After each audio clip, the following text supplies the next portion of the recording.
Некои директори ни замераа што ние ги оснажнуваме децата за да се изборат они за своите права.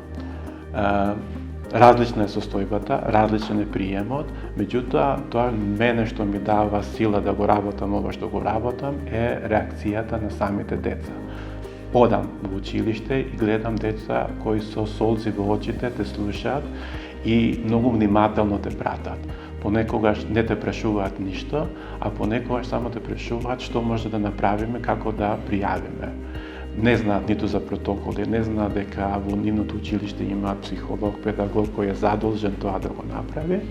Меѓутоа, тоа е тоа што ни дава сила. Да, че има секојаш директори и наставници кои нема да сакат да им кажуваме на децата за нивните права и што може да направат, меѓутоа ние се водиме од конвенцијата, се водиме од нашите закони, каде што детето не смее да биде жртва на насилство.